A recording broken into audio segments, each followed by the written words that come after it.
Shalom, selamat pagi Bapak, Ibu, Saudara-saudari. Apa kabarnya? Kita percaya kita luar biasa di dalam Tuhan, amin. Gereja Free Nation ada untuk menghormati Allah dan menjadikan murid. Saya menyambut Bapak, Ibu, Saudara-saudari yang mungkin baru bergabung pertama kali bersama kami. Hari ini kita akan bersama-sama untuk memuji dan menyembah Tuhan. Walaupun keadaan sekarang tidak menentu dan keadaan dunia tidak pasti, tapi satu hal yang kita percaya, bahwa Allah menyertai kita, amin. Mari kita berikan yang terbaik untuk Dia, mari kita agungkan namanya. Dalam setiap kelemahan kita percaya Allah setia menjaga kita. Mari kita sama-sama memuji dan menyembah Tuhan.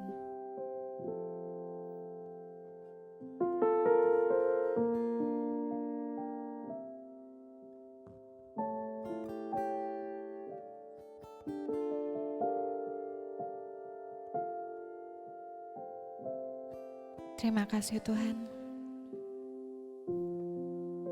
untuk kasih setiamu. Siapakah kami Bapa, sehingga Engkau begitu mengasihi kami. Namun pengorbananmu Tuhan membuktikan bahwa Engkau mengasihi kami.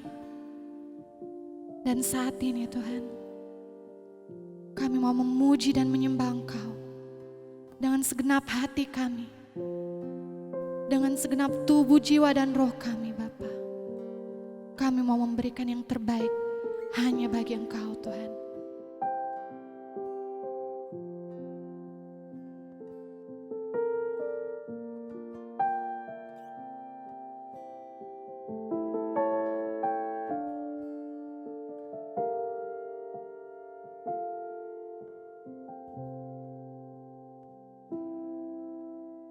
Kau yang terindah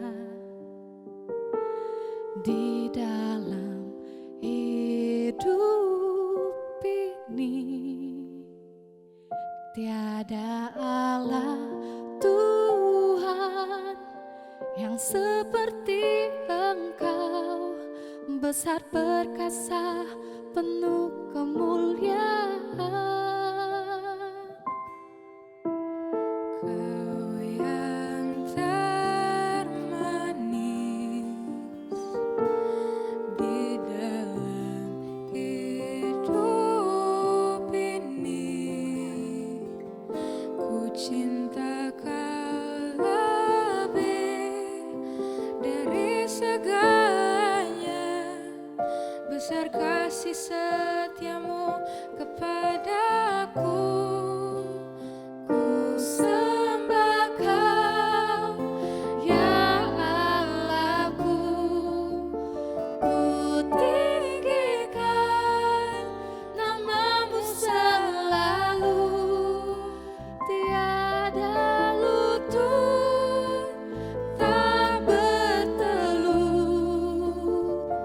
Menyembah Yesus, Tuhan Rajaku.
perhatikan.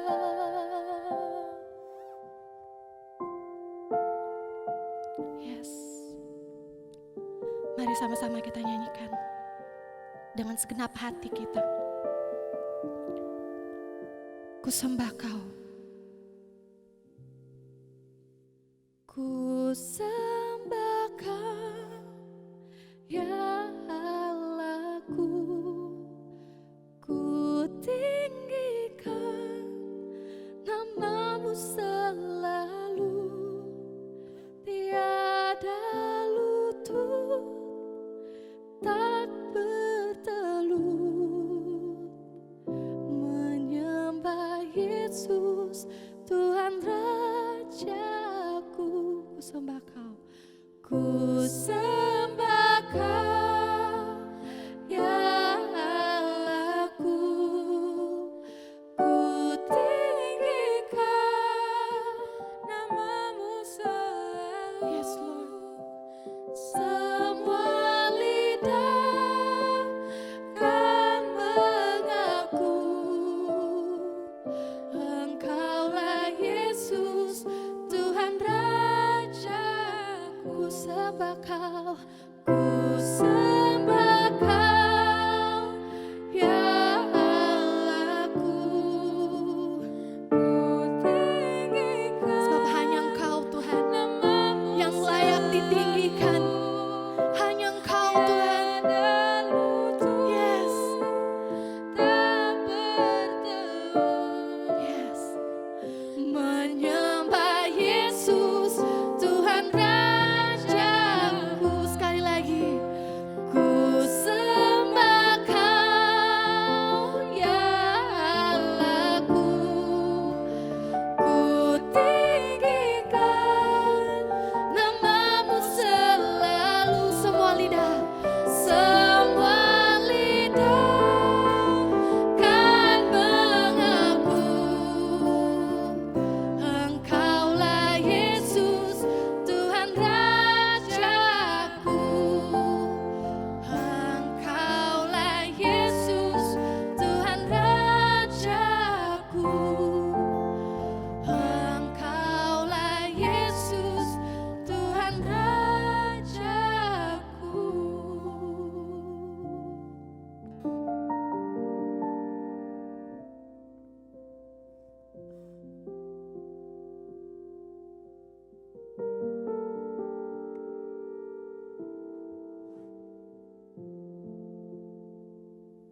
Jesus, you're the center of it all. We believe, Lord, kita percaya Engkaulah, you're the center of our heart, our church, our family, our nation, negara kita Tuhan. Engkaulah, you're the center. Engkaulah yang selalu melindungi kami. Engkaulah yang membawa kami semua di tempat ini Tuhan untuk menyembah Engkau. We are here, Lord, to honor you. You're the center of our heart, Lord. You heal our heart. From our heart, we call for you, Lord. To the heavens, Lord. You're always there with us. You're the center, Lord. Yes.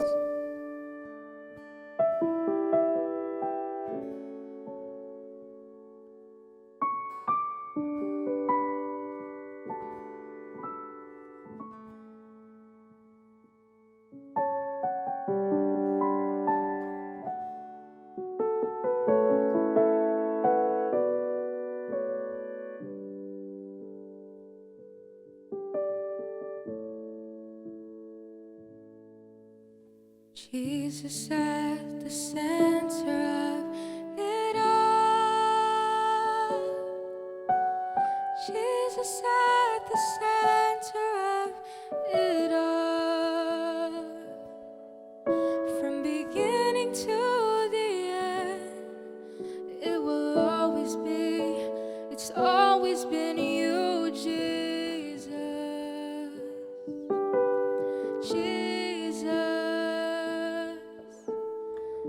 Jesus at the center of it all. Jesus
Jesus be the center of my life. Jesus be the center of my life. From beginning to the end, it will always be, it's always been you, Jesus. Jesus. Jesus, Jesus, nothing else matters. Nothing in this world will do.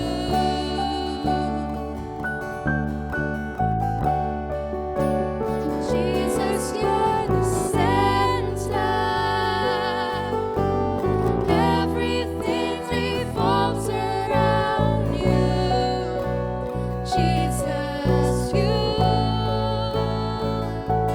From my heart to the heavens, Jesus be the center. It's all about you. Yes, it's all about you. From my heart to the heavens, Jesus be the center. It's all about you. Yes, it's all about you. From my heart to the heavens, Jesus be the center. It's all about you. Yes, it's all about you.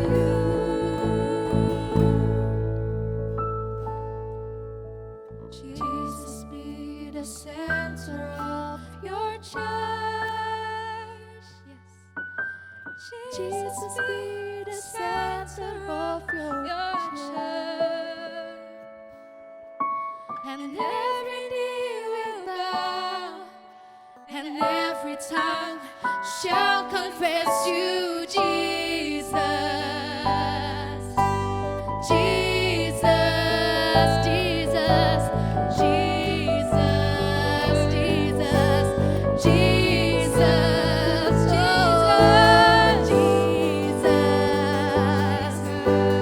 Jesus, Jesus, Jesus, Jesus. From my heart to the heavens, Jesus be the center. It's all about you. Yes, it's all about you. From my heart to the heavens, Jesus be the center. It's all about you. Yes, it's all about you. From my heart to the heavens, Jesus be the center. It's all about you. Yes, it's all about you.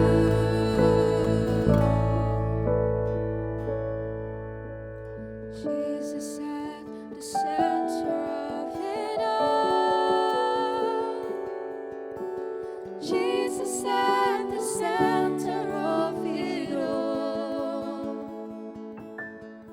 From beginning to the end, it will always be, it's always been you, Jesus.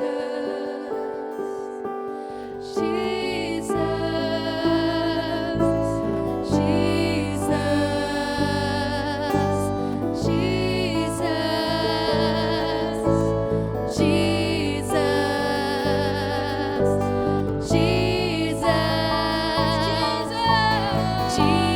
Jesus, Jesus. From my heart to the heavens, Jesus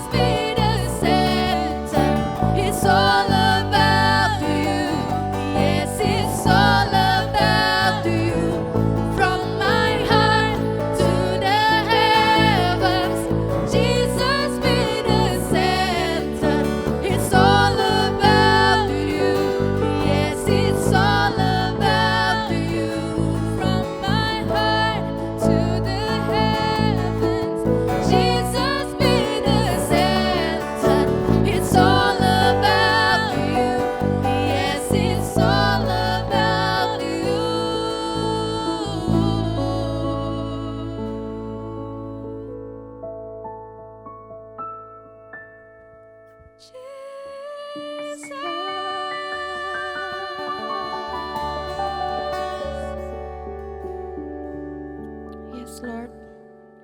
It's all about you, Lord. Sebab Engkau Allah yang memerintah. Engkau Allah yang berkuasa. Engkau tidak jauh dari kami, Tuhan. Engkau dekat dengan kami. Engkau ada dalam hati kami, Bapa.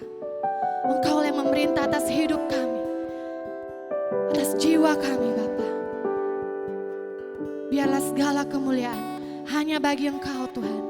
Hanya milik Engkau, Bapa. Dulu, sekarang, dan sampai selama-lamanya. Hanya milik Engkau, Tuhan. Terpujilah Engkau, Tuhan dan Raja kami.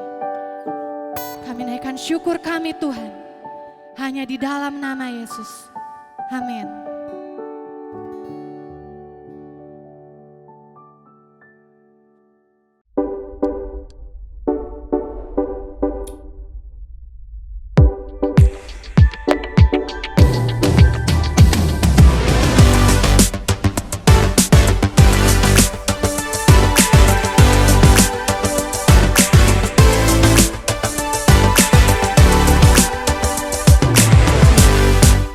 Shalom Bapak Ibu yang saya kasih dalam Kristus, apa kabar semuanya?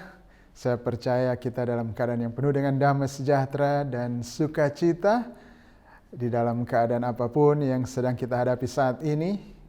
Ya, kenapa? Karena kita sama-sama baru belajar firman Tuhan dalam 2 minggu terakhir ini tentang satu kehidupan yang penuh dengan sukacita. Kita belajar dari kehidupan Rasul Paulus dalam suratnya kepada jemaat di Filipi, yang meskipun dia di dalam situasi yang tidak menyenangkan, dia di dalam penjara, namun hatinya meluap dengan sukacita. Suratnya penuh dengan sukacita, dan bukan hanya kondisinya di dalam penjara, tetapi dia juga memberikan rasa syukurnya atau menyatakan sukacitanya dalam hubungannya dengan jemaat. Bagaimana dia begitu bersukacita atas jemaat, dan dia mengharapkan tentu saja jemaat pun hidup di dalam sukacita satu sama lainnya. Dan hari ini kita akan melanjutkan seri dari kitab Filipi ini tentang kehidupan yang penuh dengan sukacita. Dan hari ini kita akan belajar dari Filipi pasal yang ketiga ayat 1 sampai 14. Saya mengajak kita semuanya, mari kita membaca firman Tuhan ini. Bapak Ibu boleh membuka Alkitab Bapak Ibu Saudara, ataupun boleh melihat di layar handphone atau layar TV atau komputer Bapak Ibu Saudara. Filipi pasal 3 ayat 1 sampai 14. Saya akan membacakannya dari sini. Akhirnya, saudara-saudaraku, bersukacitalah dalam Tuhan. Menuliskan hal ini lagi kepadamu tidaklah berat bagiku, dan memberi kepastian kepadamu. Hati-hatilah terhadap anjing-anjing. Hati-hatilah terhadap pekerja-pekerja yang jahat. Hati-hatilah terhadap penyunat-penyunat yang palsu. Karena kitalah orang-orang yang bersunat, yang beribadah oleh Roh Allah, dan bermegah dalam Kristus Yesus, dan tidak menaruh percaya pada hal-hal lahiriah. Sekalipun aku juga ada alasan untuk menaruh percaya pada hal-hal lahiriah. Jika ada orang lain menyangka dapat menaruh percaya pada hal-hal lahiriah, aku lebih lagi. Disunat pada hari ke-8, dari bangsa Israel, dari suku Benyamin, orang Ibrani asli. Tentang pendirian terhadap hukum Taurat, aku orang Farisi. Tentang kegiatan aku penganiaya jemaat, tentang kebenaran dalam mentaati hukum Taurat, aku tidak bercacat. Tetapi apa yang dahulu merupakan keuntungan bagiku, sekarang kuanggap rugi karena Kristus. Malahan segala sesuatu kuanggap rugi, karena pengenalan akan Kristus Yesus Tuhanku lebih mulia daripada semuanya.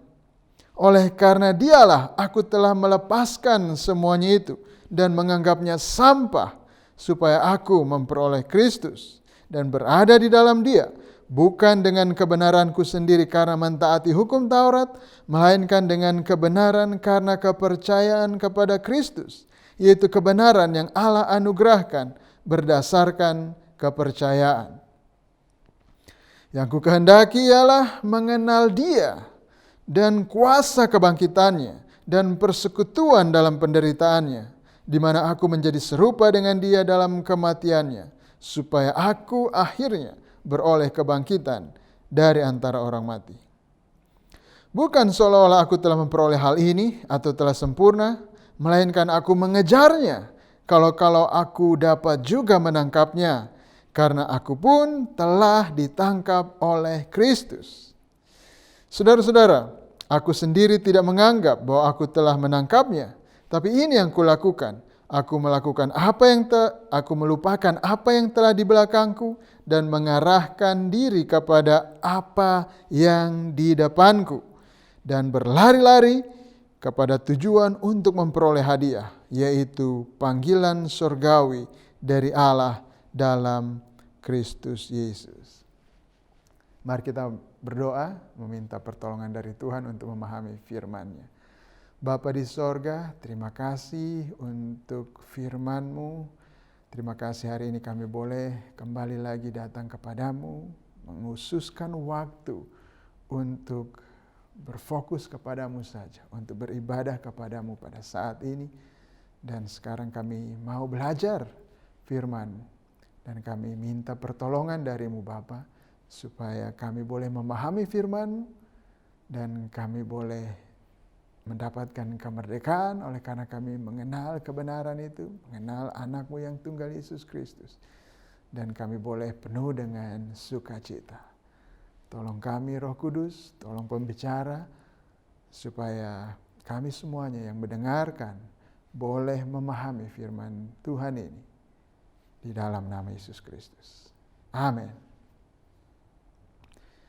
Baik Bapak Ibu Saudara, kita sampai ke pasal yang ketiga dari kitab Filipi, dan ini juga adalah seri yang ketiga dari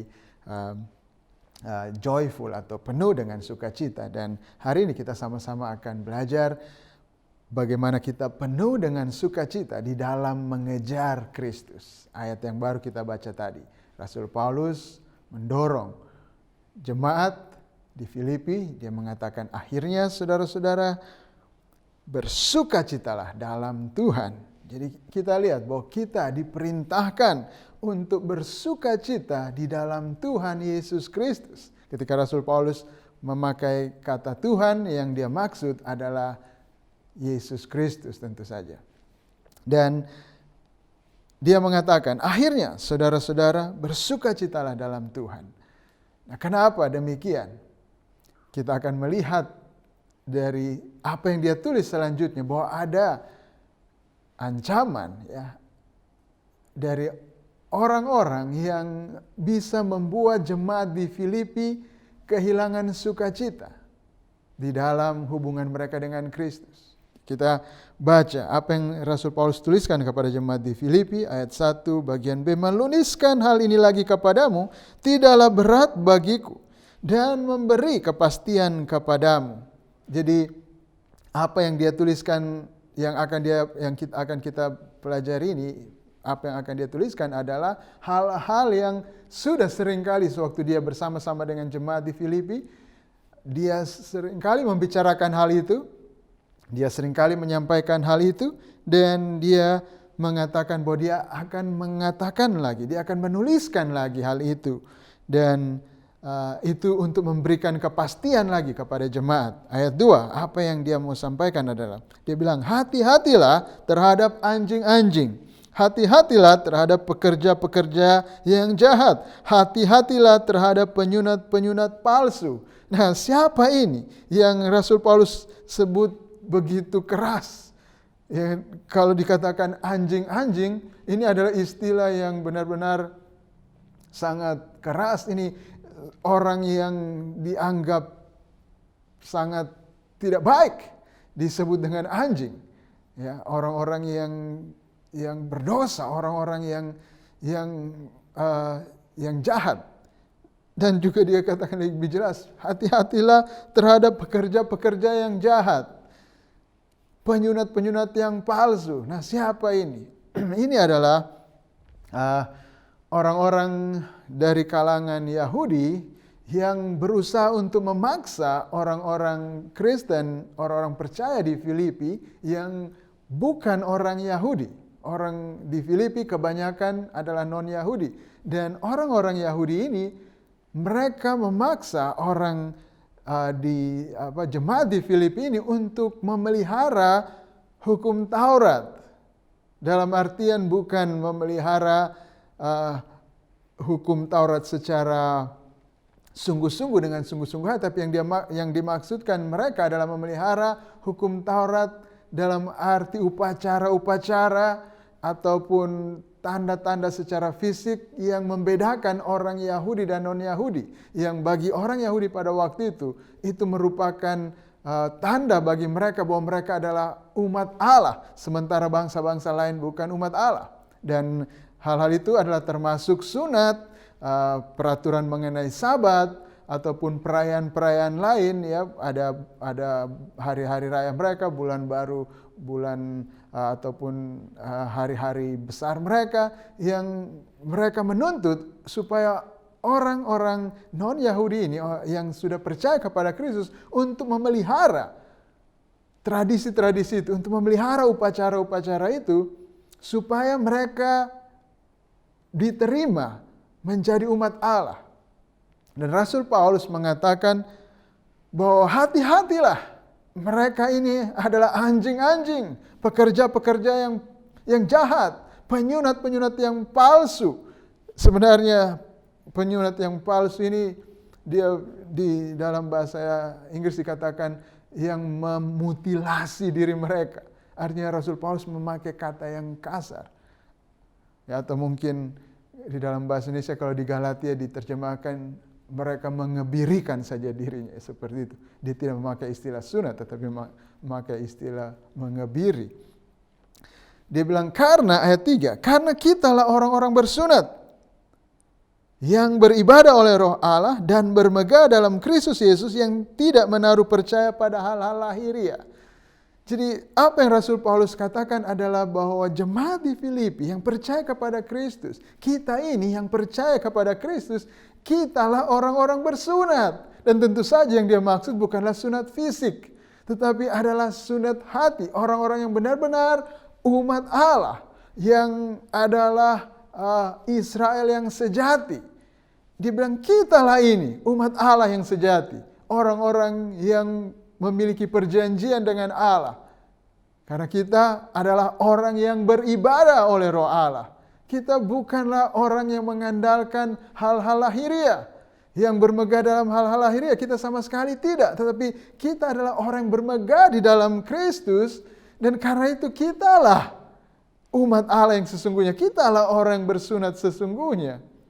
Karena di dalam Kristus kita disunat dengan sunat yang dilakukan bukan oleh tangan manusia, tapi yang dilakukan oleh Allah, sunat hati. Kita diberikan hati yang baru, roh yang baru. Itu yang Rasul Paulus katakan. Jadi kita bisa melihat di sini bahwa ada orang yang berusaha untuk menipu dan menguasai kita, atau pada saat itu orang-orang percaya di Filipi, agar kita kehilangan sukacita, kita kurang bersukacita di dalam Kristus, dan kembali mengandalkan kekuatan manusia. Ini adalah yang diajarkan oleh para penyunat-penyunat palsu itu. Mereka mengatakan bahwa kamu percaya kepada Kristus, bahwa itu bagus, tapi itu belum cukup. Kamu harus menyunatkan dirimu. Kamu harus memelihara Sabat, bulan baru, hari-hari raya orang Yahudi. Kamu harus pelihara semua tradisi-tradisi itu. Kamu harus memelihara hukum Taurat supaya kamu bisa benar-benar menjadi umat Allah. Itu yang mereka katakan kepada jemaat di Filipi. Dan Rasul Paulus mengatakan waspada, hati-hatilah terhadap mereka. Mereka ini berusaha untuk mengurangi sukacita kita di dalam Kristus. Yang mereka pikir Kristus itu belum cukup, Kristus itu masih kurang. Tapi Rasul Paulus bilang hati-hati, jangan jatuh ke dalam tipu daya yang seperti itu, orang-orang yang masih mengandalkan kekuatan manusia, kehebatan manusia untuk ditambahkan kepada pekerjaan Kristus. Mereka yang mengandalkan hal-hal lahiriah itu berarti mereka yang mengandalkan manusia lama, manusia yang berdosa dengan segala usaha manusia yang telah jatuh. Rasul Paulus mengatakan kita bukanlah orang yang percaya pada hal-hal lahiriah, tapi kita percaya kepada Kristus. Dan dia memberikan argumen dari kehidupannya sendiri. Dia bilang ayat 4 ya, sekalipun aku juga ada alasan untuk menaruh percaya pada hal lahiriah. Jika ada orang lain menyangka dapat menaruh percaya pada hal lahiriah, aku lebih lagi. Paulus bilang begini, oke, kalau mereka mau main soal hukum Taurat, soal memelihara hukum Taurat, oke, mari kita lihat. Saya ini punya banyak alasan untuk bermegah di dalam hal lahiriah kalau kita mau bicara soal memelihara hukum Taurat. Dia bilang jika ada orang yang menyangka dapat menaruh percaya pada hal lahiriah, aku lebih lagi. Saya, dia bilang ayat 5, disunat pada hari yang ke-8. Tidak lebih tidak kurang. Dia mengikuti tata cara yang difirmankan di dalam hukum Taurat. Hari ke-8 dari bangsa Israel. Dia dari suku Benyamin. Dia masih tahu silsilahnya dengan pasti bahwa dia adalah dari suku Benyamin. Dan suku Benyamin ini adalah orang suku yang setia ketika bangsa Israel dibagi dua ya, di zamannya Rehabeam. Yerobeam memberontak dan mendirikan kerajaan di utara, Samaria, 10 suku ada di sana. Tetapi yang setia kepada Yehuda, suku Yehuda yang adalah keturunan dari Raja Daud, adalah suku Benyamin. Dan dia bisa bermegah bahwa saya adalah dari suku yang setia. Kemudian orang Ibrani asli, saya bukan orang Israel campuran. Saya bukan orang Israel yang sudah tidak berbahasa Ibrani, yang sudah berbahasa Yunani, yang sudah bercampur baur dengan orang-orang non-Yahudi. Saya ini orang Ibrani asli. Tentang pendirian terhadap hukum Taurat, saya orang Farisi. Orang Farisi pada waktu itu terkenal sebagai kelompok yang paling kuat memelihara hukum-hukum Taurat. Dalam memelihara hari Sabat, memelihara sunat dan seterusnya. Ini orang Farisi ini yang paling jago di situ, orang yang paling terpandang di dalam memelihara hukum Taurat. Tentang kegiatan, dia punya gairah, Rasul Paulus punya gairah, giatnya Rasul Paulus ya, bahwa dia begitu bersungguh-sungguh di dalam memelihara hukum Taurat ini, di dalam hal-hal mereka sebagai orang Yahudi ini adalah bahwa dia bahkan sampai menganiaya jemaat yang pada waktu itu mereka sebagai orang Yahudi, orang di dalam orang-orang Farisi, mereka berpikir bahwa jemaat Tuhan, mereka yang percaya kepada Kristus adalah musuh, mereka adalah penyesat, mereka adalah penyembah, atau mereka adalah yang tidak benar, yang menyembah Allah palsu. Dan dia adalah orang yang sangat giat di dalam pekerjaan pelayanan mereka pada waktu itu ya, sebagai orang Farisi, bahkan dia sampai menganiaya jemaat. Ingat ketika ketika Stefanus dibunuh, Paulus yang waktu itu masih bernama Saulus, dia yang bertanggung jawab untuk peristiwa itu. Dan dia mengatakan, saya ini yang paling giat melakukan atau memperjuangkan hukum Taurat ini. Tentang apalagi kebenaran dalam mentaati hukum Taurat, aku tidak bercacat. Ini tentu saja bukan tidak bercacat dalam kebenaran sesungguhnya, kebenaran di hadapan Allah. Tapi ini adalah kebenaran dalam artian dalam memelihara hukum-hukum Taurat yang digariskan secara fisik, yang mereka breakdown, mereka jabarkan aturan-aturannya itu secara tertulis. Rasul Paulus tidak bercacat di dalam melakukan semuanya itu.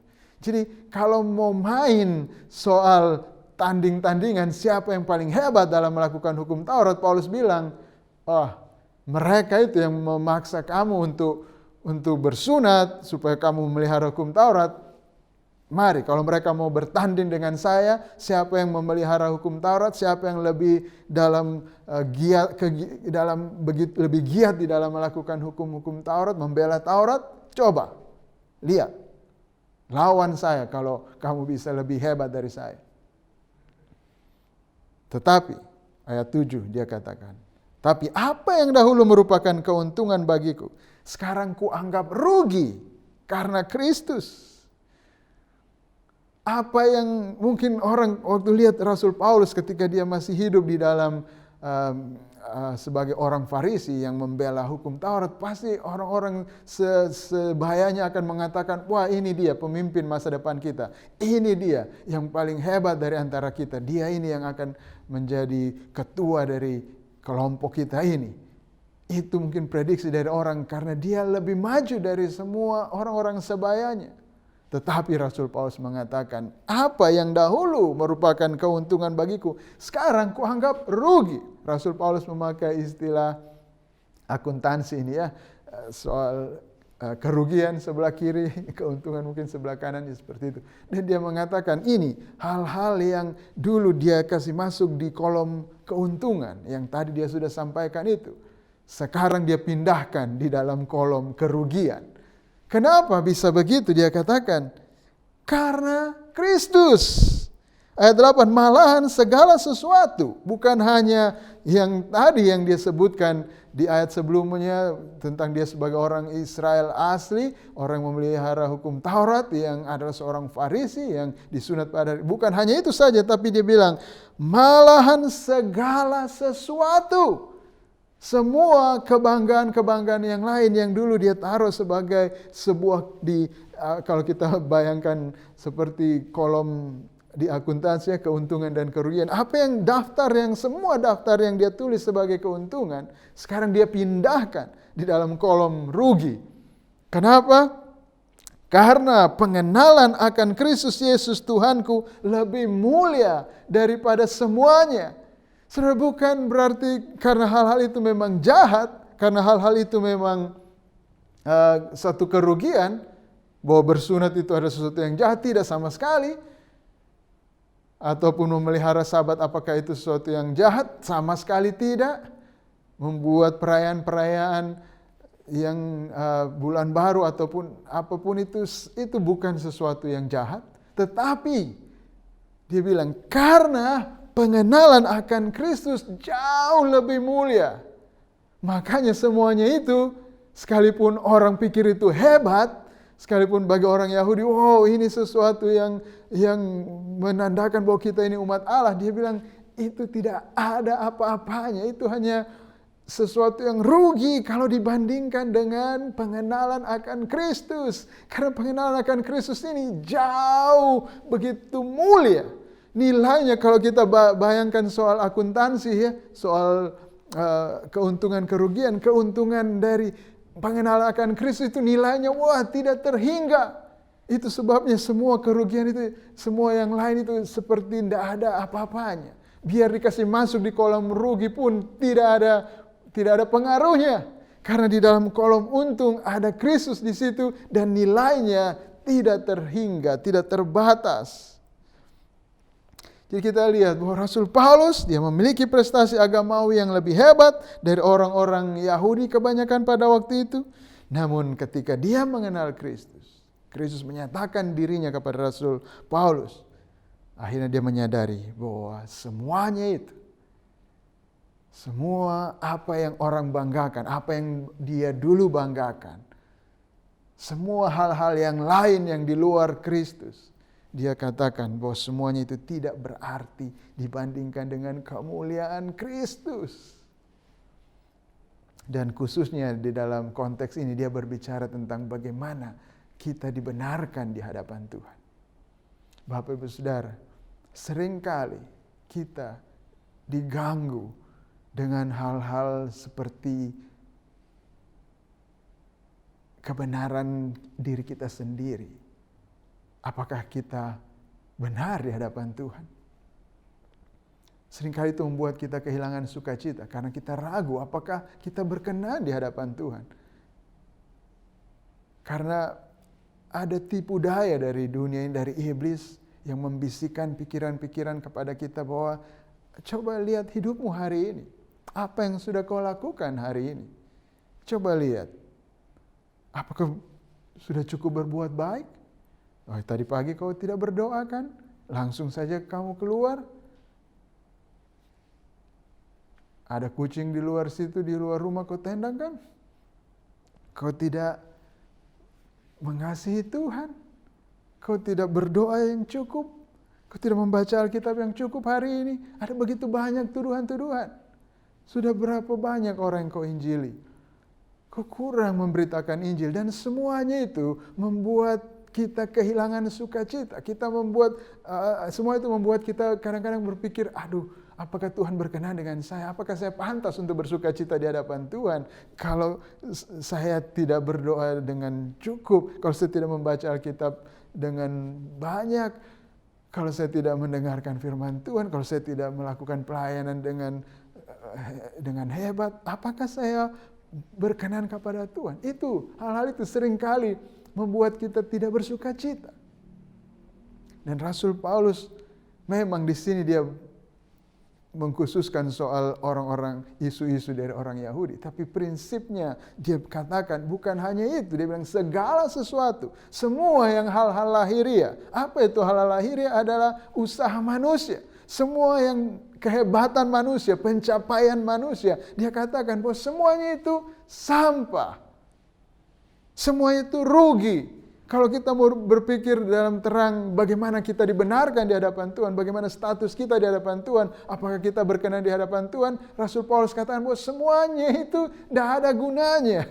Semuanya itu rugi, dia katakan. Kenapa? Karena Kristus punya kebenaran. Kemuliaan Kristus, waktu dia kenal Kristus, Kristus memberikan kebenarannya kepada dia, pengorbanannya, kematiannya di atas kayu salib yang menanggung dosa-dosanya itu, kehidupan Kristus yang taat kepada Bapa yang sempurna, itu diberikan kepada kita, diberikan kepada Paulus. Paulus menyadari bahwa itu yang paling mulia, itu jauh lebih mulia daripada usaha saya untuk memelihara hukum-hukum Tuhan ini, hukum-hukum Taurat. Jadi saudara, ini yang Rasul Paulus ingin katakan kepada kita, kepada jemaat di Filipi pada waktu itu. Supaya kita bersukacita di dalam Kristus, di dalam Tuhan. Kita bermegah di dalam Kristus saja. Ayat 8b kita lanjut. Oleh karena dialah, oleh karena Kristus, aku telah melepaskan semuanya itu dan menganggapnya sampah. Ini lagi kata yang lebih kuat. Karena Rasul Paulus begitu emosi melihat orang-orang yang berusaha menghukum orang-orang percaya di Filipi, bahwa mereka tidak cukup baik, bahwa mereka tidak cukup melakukan sesuatu untuk Tuhan, mereka tidak memelihara hukum Taurat, dan karena itu mereka kurang sempurna, mereka bukanlah umat Tuhan yang sejati. Dan Rasul Paulus sangat marah dengan seperti hal itu, makanya dia katakan, dengan kita bisa lihat bahwa ini seperti sesuatu yang emosional, bahwa semuanya dianggap sampah. Kata sampah ini sebenarnya sesuatu yang penuh emosi, kotoran. Dia katakan bahwa semuanya itu, apa yang saya pikir dulu hebat, itu semuanya, semua pencapaian manusia saya itu semuanya kotoran. Itu yang dia katakan. Supaya aku memperoleh Kristus. Karena yang dia inginkan hanya memperoleh Kristus. Kalau saya peroleh Kristus, kalau saya punya Kristus, ini jauh lebih mulia dari apapun. Ini jauh lebih daripada cukup. Dan itulah yang Rasul Paulus inginkan. Dia bilang, karena Kristus, karena kalau saya peroleh Kristus, yang lain saya anggap sampah. Dan ayat 9, berada dalam dia. Ini yang Rasul Paulus inginkan. Supaya dia memperoleh Kristus. Apa yang dimaksud dengan memperoleh Kristus adalah dia berada di dalam Kristus. Terhitung sebagai milik Kristus, sebagai tubuh Kristus. Ada di dalam satu ruangan, ya, dalam satu atmosfer yang baru, yaitu di dalam Kristus. Sebelumnya dia ada di dalam Adam, di dalam dirinya sendiri, dalam manusia yang telah jatuh. Apa yang diinginkan adalah berpindah dari kondisi manusia yang telah jatuh ini, manusia yang di dalam Adam yang berdosa, yang dia inginkan supaya berpindah ada di dalam Kristus.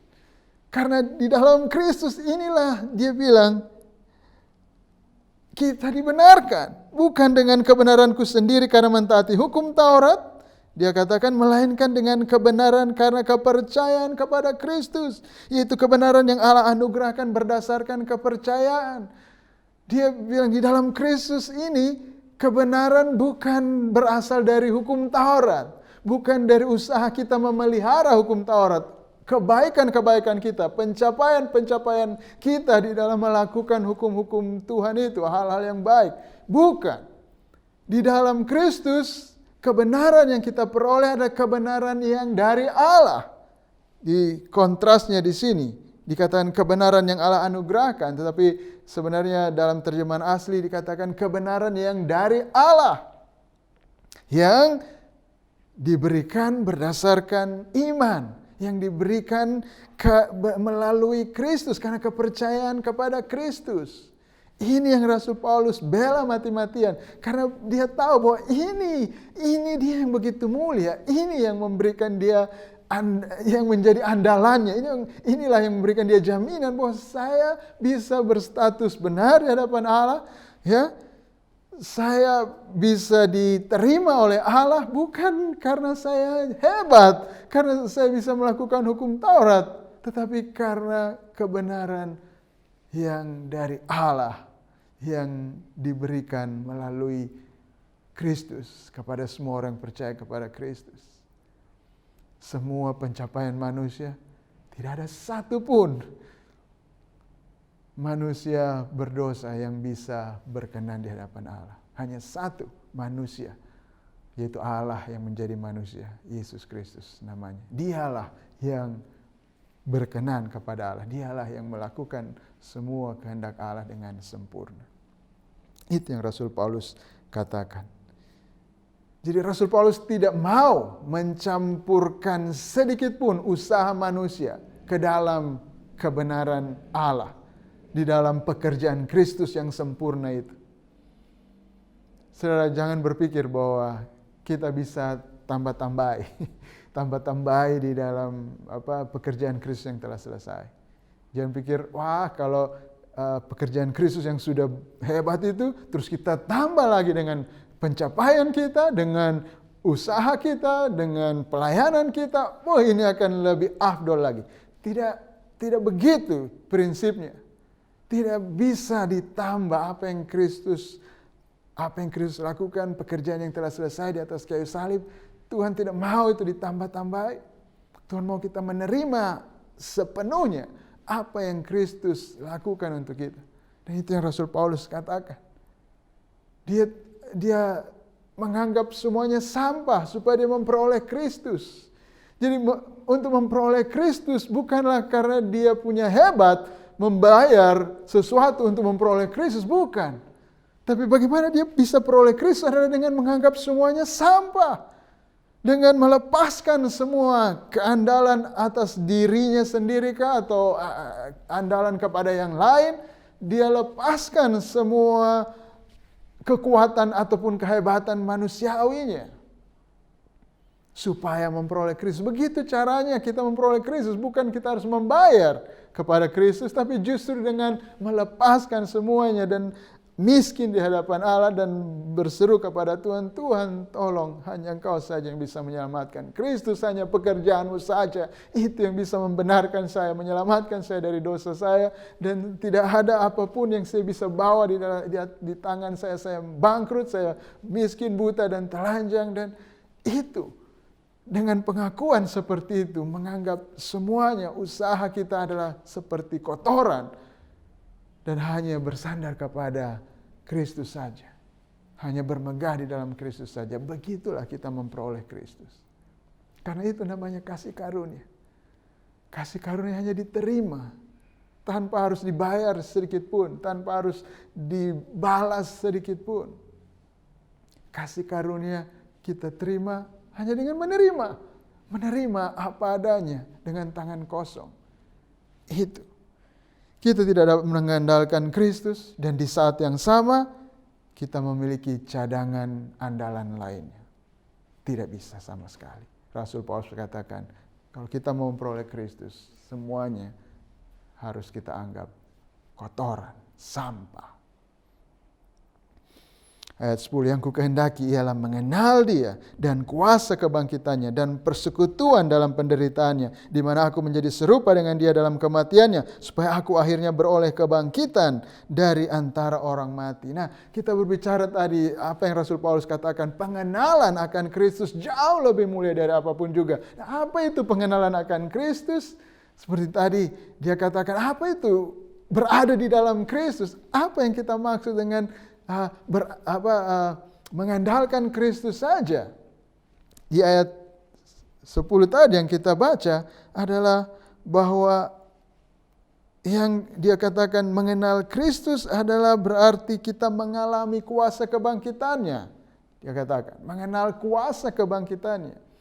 Jadi mengenal Kristus ini berarti kita mengalami kuasa kebangkitan Kristus yang menyelamatkan kita dari dosa. Kita sadar diri kita yang tidak pantas, diri kita yang celaka, dan kemudian kita tahu ada berita baik, kabar baik, Injil, bahwa ada tindakan Allah yang sudah sempurna yang menyelamatkan kita, yang terbukti dengan kebangkitan Kristus dari antara orang mati. Oh, kuasa yang sangat besar, yang tidak ada yang mustahil, bahkan orang mati pun bisa dibangkitkan. Kuasa itu yang bisa membangkitkan kita dari kematian rohani kita, dari kematian kita akibat dosa. Kuasa itu kemudian kita percaya dan kita diubahkan. Kita bukan lagi orang yang membenci Kristus, ya, seperti Rasul Paulus di situ. Dia benar-benar berubah dari orang menganiaya Kristus, sekarang dia percaya kepada Kristus, mengandalkan Kristus. Nah, itu dia kuasa kebangkitan Kristus. Itu yang dimaksud dengan pengenalan akan Kristus. Sewaktu kita mengalami kuasa kebangkitan Kristus yang mengubahkan diri kita ini, yang menyelamatkan kita dari dosa kita, sehingga dia katakan tadi kita hidup di dalam hidup yang baru yang ditandai dengan mati terhadap diri sendiri, yang bersekutu di dalam penderitaan Kristus. Mati dengan diri kita sendiri. Kita tahu Kristus menderita, dan kalaupun kita menderita oleh karena Kristus, itu hal yang wajar. Kita rasa itu pantas, itu layak. Kenapa? Karena kita bangga dengan Kristus. Segalanya tentang Kristus kita terima. Mau kebangkitannya maupun penderitaannya kita terima. Karena kita tahu semua itu yang menyelamatkan kita. Penderitaannya, kematiannya, itu yang menyelamatkan kita. Sehingga kita pun bisa hidup di dalam situ. Kita mati terhadap diri kita sendiri, terhadap ambisi kita, kepentingan kita, kemuliaan kita, kesombongan kita. Kita mati terhadap diri kita sendiri. Dan kita hidup bagi Kristus dengan penuh sukacita. Dia katakan tadi, dia bilang supaya aku beroleh kebangkitan dari antara orang mati. Melakukan semuanya itu dengan penuh pengharapan bahwa kita akan memperoleh bagian yang sepenuhnya ini. Kebangkitan dari antara orang mati. Jelas Rasul Paulus tidak hanya sekedar pikir untuk mendapatkan hidup yang kekal, tapi yang dia maksud adalah kebangkitan dari antara orang mati ini adalah pada saat Kristus datang kembali yang kedua kalinya. Ini adalah kita mengalami Kristus dengan penuh. Apa yang ada dalam hati Paulus, apa yang menjadi hasrat, sukacita Paulus, kemagahan Paulus, adalah supaya saya bisa mengalami Kristus. Dan saya sudah mengalami sekarang kuasa kebangkitannya, tapi ini belum full. Ini adalah kuasa kebangkitan yang hebat, yang luar biasa, yang sudah menyelamatkan saya, tapi masih ada kepenuhan yang begitu besar dari kuasa kebangkitan Kristus, dari mengalami Kristus ini. Nanti itu akan terjadi pada waktu dia datang kembali, dan kita akan mengalami secara penuh kepenuhan Kristus itu. Dan itu yang diharapkan oleh Paulus. Itu yang membuat dia bilang, saya terima semua tentang Kristus. Ini yang menjadi paling berharga bagi saya. Karena saya harapkan tidak ada yang lebih hebat, tidak ada yang lebih mulia daripada saya berada di dalam Kristus, mengalami Kristus dengan sepenuhnya. Itu yang dikatakan oleh Rasul Paulus. Kan dia tahu memang Kristus itu luar biasa, mulia. Kalau kita mau bicara hidup yang kekal, ya jelas dia yang punya hidup yang kekal. Apalagi yang kita takutkan kalau dia punya hidup yang sesungguhnya. Kalau bicara soal sukacita, tidak ada yang bisa merampas sukacitanya Kristus. Tidak ada yang bisa membahayakan Kristus karena dia yang maha kuasa. Dia adalah Allah yang maha bahagia. Dan karena itu dia bilang, kalau saya bisa alami itu, saya dapatkan kepenuhan Kristus itu. Wow, ini dia. Ini yang saya inginkan. Itu yang Rasul Paulus katakan. Ayat 12, bukan seolah-olah aku telah memperoleh hal ini atau sempurna. Dia tahu Kristus belum datang yang kedua kali. Dia tahu kedatangan Kristus yang pertama itu belum akhir dari semua, belum keseluruhan dari kerajaan Allah, keseluruhan dari kemuliaan Kristus itu. Dia masih menunggu ada saatnya nanti ketika Kristus datang kembali yang kedua kalinya. Itu dia saatnya seluruh kepenuhan Kristus itu akan diberikan kepada kita. Namun apa yang dia katakan? Bukan soal aku telah memperoleh hal ini atau telah sempurna. Kristus sudah datang, sudah penuh di dalam aku. Melainkan aku mengejarnya. Ini dia. Ini sikap Paulus. Aku mengejarnya. Kalau aku dapat juga menangkapnya, karena aku pun telah ditangkap oleh Yesus Kristus. Oleh Kristus Yesus. Terjemahan lain saya dari New American Standard yang lebih literal dengan terjemahan aslinya. Dia di situ saya terjemahkan dalam bahasa Indonesia adalah aku mengejarnya supaya aku dapat menangkap apa yang untuknya Kristus juga telah menangkap aku. Aku telah ditangkap oleh Kristus. Jadi apa yang sedang dikejar oleh Paulus ini adalah pengalaman bersama Kristus, kehidupan yang dipenuhi oleh Kristus dengan komplit. Saudara, dia kejar itu, hal itu adalah juga dia katakan, hal yang sama itu adalah Kristus telah lakukan untuk kita. Dia menangkap saya untuk itu. Saya yang dahulu liar, saya yang sesat, saya yang lari dari Tuhan, tapi Kristus mengusahakan untuk saya. Kristus menyelamatkan saya, membayar dengan segala harga yang harus dibayar. Dia melakukan apapun yang harus dilakukan. Dia menangkap saya, dia berusaha mendapatkan saya. Dan dia sudah tangkap saya sudah menjadi miliknya sekarang. Dia tangkap saya untuk apa? Untuk hal itu, supaya saya bisa dipenuhi dengan kepenuhannya. Dengan kehebatan Kristus, dengan kemuliaan Kristus. Jadi ini yang membuat kita bergairah, kita bersuka cita di dalam mengejar Kristus. Bahwa kita mengejar pengenalan Kristus yang ini dengan sukacita adalah dengan penuh keyakinan bahwa kita akan mendapatkan itu. Bahwa kita akan memperoleh Kristus yang penuh itu. Kita pasti akan dapatkan. Kenapa? Karena Kristus telah lebih dahulu mendapatkan kita. Karena Kristus sudah menangkap kita. Kristus sudah melakukan segalanya. Pekerjaannya sempurna. Selesai di atas kayu salib untuk mendapatkan kita. Dan karena itu kita bisa punya kepastian bahwa kita pun pasti akan mendapatkan kepenuhan Kristus ini waktu dia datang kembali yang kedua. Haleluya, saudara-saudara. Ayat 13 dia katakan, aku sendiri tidak menganggap bahwa aku telah menangkapnya, tapi ini yang kulakukan, aku melupakan apa yang telah di belakangku dan mengarahkan diri kepada apa yang di hadapanku dan berlari-lari kepada tujuan untuk memperoleh hadiah, yaitu panggilan surgawi dari Allah dalam Kristus Yesus. Paulus mengungkapkan bagaimana sikapnya di dalam mengejar Kristus. Dia memberikan gambaran seperti seorang pelari, atlet yang sedang berlomba di lomba lari untuk memperoleh mahkota.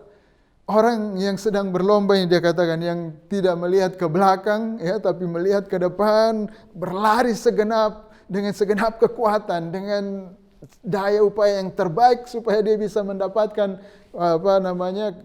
mahkota itu atau hadiah itu, ya, kemenangan itu. Nah, ini sikap Paulus dan inilah sikap kita.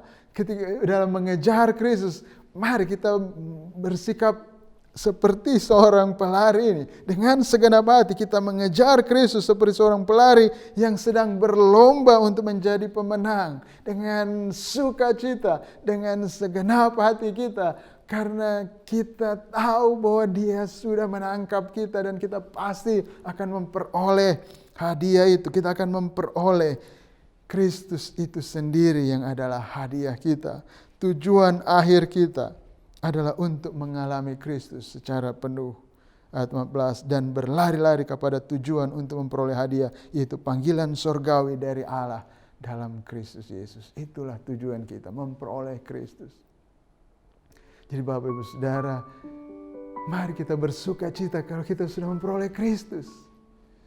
Kalau kita sudah berada dalam Dia, jangan lagi mau ditipu. Jangan lagi mau diambil sukacita kita dengan segala macam tuduhan-tuduhan palsu itu.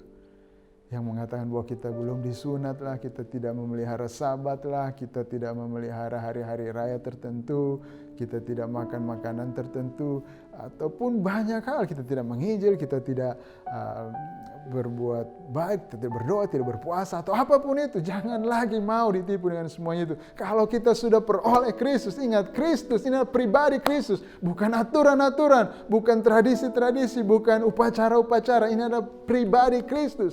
Tentang Kristus, kalau kita sudah punya hubungan dengan Kristus, kita punya andalan Kristus. Kalau kita begitu bersuka cita karena Kristus, bermegah di dalam Kristus, bahwa Kristuslah andalan kita, Dialah juru selamat kita, Dialah Tuhan kita, Dialah yang menjadi pemimpin kita, Dia kepala kita. Kalau kita sudah bermegah di situ, kalau kita sudah punya hubungan dengan Kristus itu, sudah Paulus bilang bersukacitalah, terus kejar Dia dan jangan lihat ke belakang, jangan lihat segala macam tipu daya dari dunia yang berusaha untuk mendistraksi kita, menghalangi kita untuk bersukacita dalam Kristus. Jangan. Rasul Paulus bilang, hati-hati dengan anjing-anjing, hati-hati dengan penyunat palsu, hati-hati dengan pekerja-pekerja yang jahat itu. Jangan tertipu dengan mereka. Kitalah orang-orang bersunat, kitalah yang beribadah oleh Roh Allah, kitalah yang bermegah di dalam Kristus dan tidak menaruh percaya pada hal-hal ini. Kitalah umat Allah yang sejati dan kitalah yang berhak untuk bersuka cita di dalam Tuhan. Bersuka cita dalam Kristus karena tidak ada tempat lain yang pantas untuk kita bersuka cita selain di dalam Kristus. Karena di dalam Kristus Dialah Allah yang maha bahagia, Dialah yang nilainya tidak terbatas itu, yang telah mengasihi kita dengan begitu luar biasa, yang bersedia memberikan nyawanya untuk kita, untuk menangkap kita, untuk memperoleh kita. Hanya Dialah sukacita kita yang sejati. Di dalam Kristus saja. Dan saudara berhak untuk bersuka cita dalam Kristus. Tidak ada yang bisa mengambil itu dari saudara. Tidak ada yang bisa menggugat itu dari kita semuanya. Kalau kita mau bersuka cita dalam Kristus, itu adalah hak kita. Dan itu memang pantas. Dan itu yang harus kita lakukan. Karena Tuhan memerintahkan kita bersuka citalah di dalam Tuhan. Mari kita berdoa. Bapa, terima kasih untuk rencanamu yang indah, untuk anugerahmu yang luar biasa. Bapa, Engkau memberikan anakmu yang tunggal, Yesus Kristus, yang termulia di sorga dan di bumi.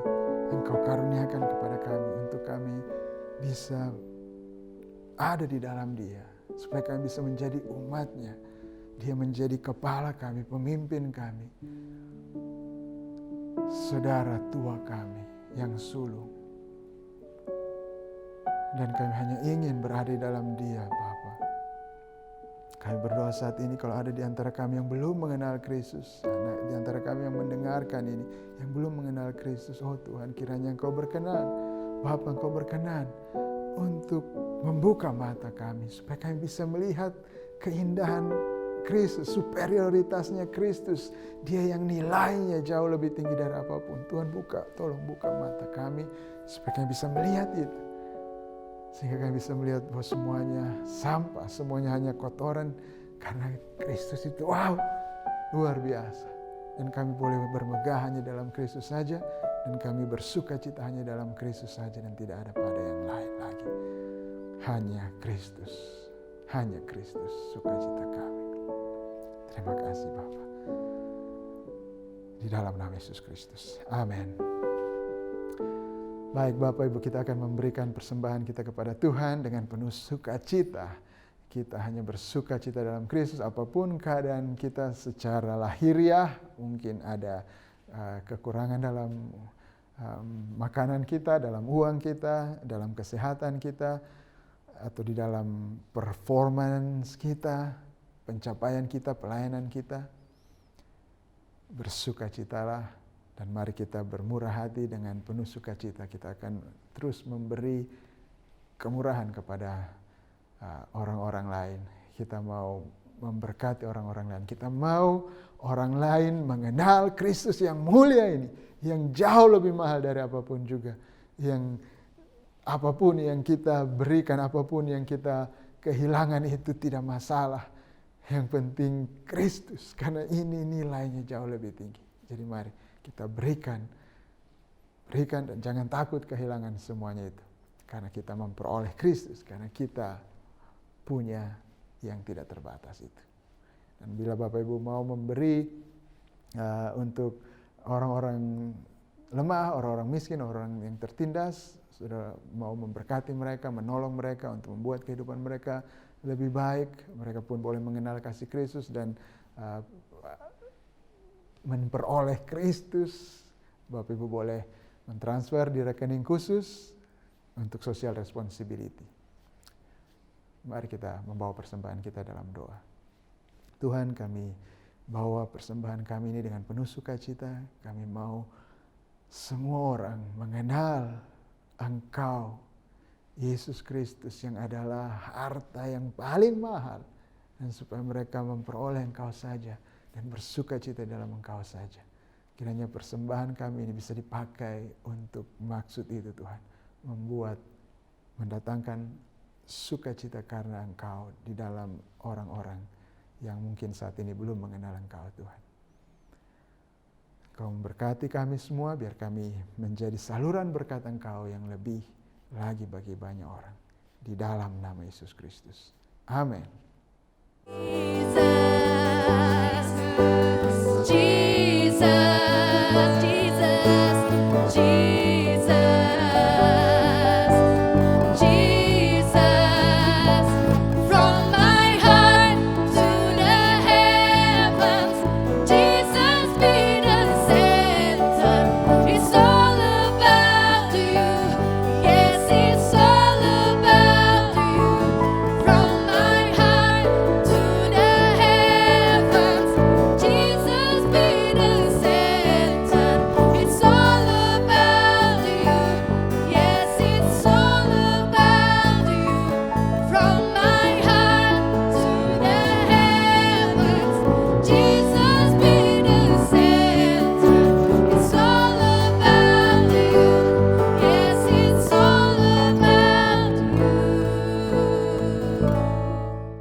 Bapak Ibu, terimalah berkat Tuhan.